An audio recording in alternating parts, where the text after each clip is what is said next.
The 1920s. In the years following the First World War, King George V rules the British Empire.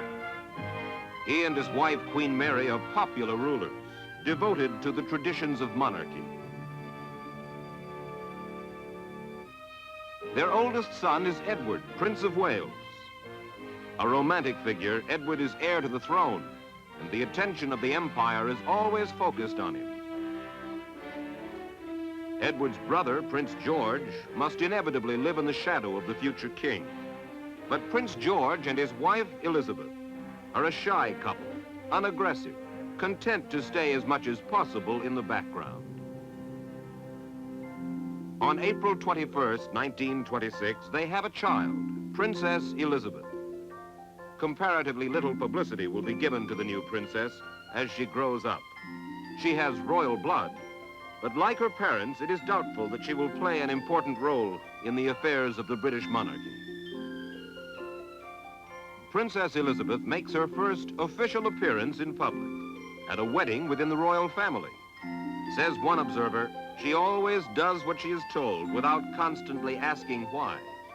She is a very good child. But Elizabeth has no idea that within the royal family, a series of events is unfolding that will suddenly change her life. 1936. Upon the death of King George V, his oldest son, Edward, takes the throne. Edward, however, faces an agonizing dilemma. He is in love, but against all royal tradition, he wants to marry a divorcee from the United States. Finally, he consults with his mother, tells her that he will renounce the crown for the woman he loves.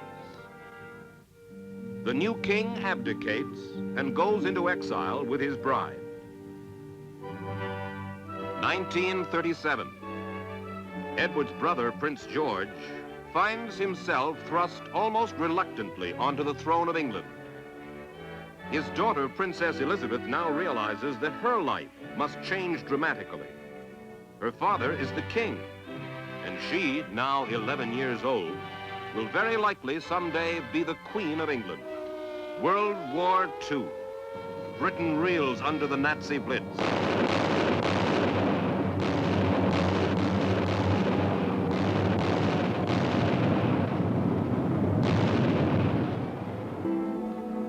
At this time, as British children are being evacuated from the bomb-torn cities and sent to the countryside and even overseas, 14-year-old Princess Elizabeth makes a radio speech that will forever endear her to the empire.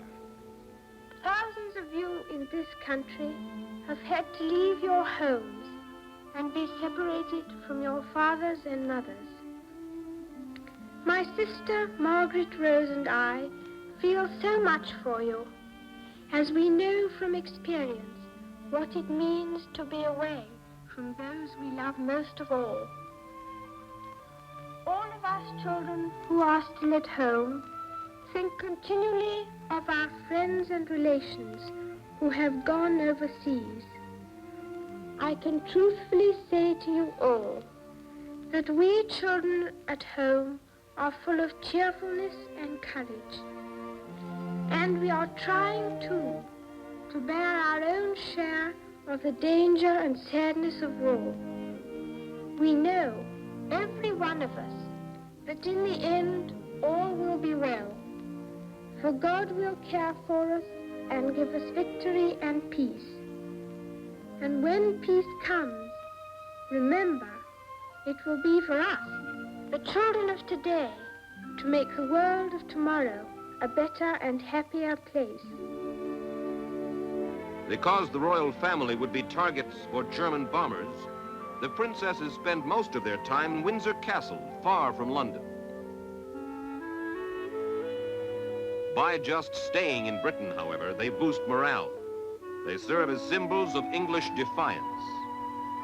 May 1945. The war in Europe is finally over. When it began, Elizabeth was a child who had the affection of the English people. She emerges from the war a young woman who has won their respect. In July of 1947, Elizabeth and Philip announce their engagement. Elizabeth is 21 years old. For a decade, she has faithfully played her role as princess. Now, she takes her next important step, her marriage to Philip. It is the most resplendent royal wedding in a century. Even at this moment, Elizabeth is aware that the day draws closer when she will ascend the throne, when she will fulfill her destiny and become Queen of England.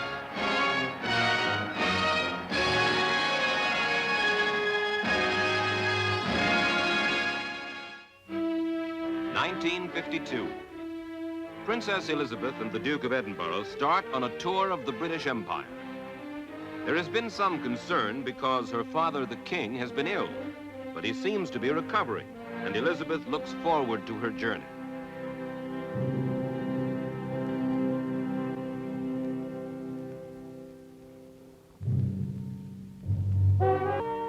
Then, 1 week later, she is summoned home from Africa. Her father has suddenly died. Elizabeth inscribes her wreath with the words, "Darling Papa, from Lilibet." An empire mourns the passing of its king.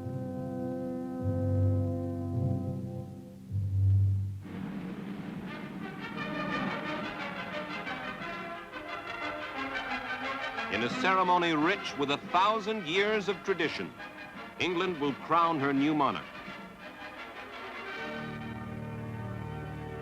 Madam, will you solemnly promise and swear to govern the peoples according to their respective laws and customs?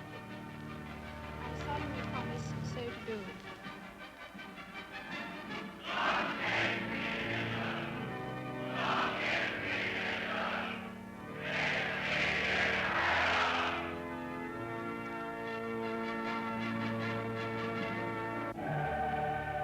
Now Philip vows homage to his queen. She is revered as a symbol which unites the far-flung British Empire. Royal tradition is the substance and the meaning of Elizabeth's life. And she performs the royal rituals with dignity, no matter what the occasion, from military parades to command performances.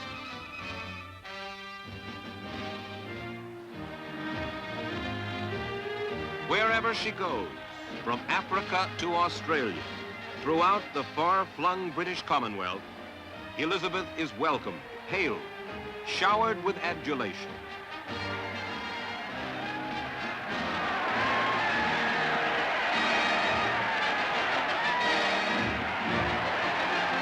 Surrounded by pageantry and ceremony, pomp and circumstance. The woman and the role are perfectly, inevitably matched. Elizabeth II, Queen of the British Empire.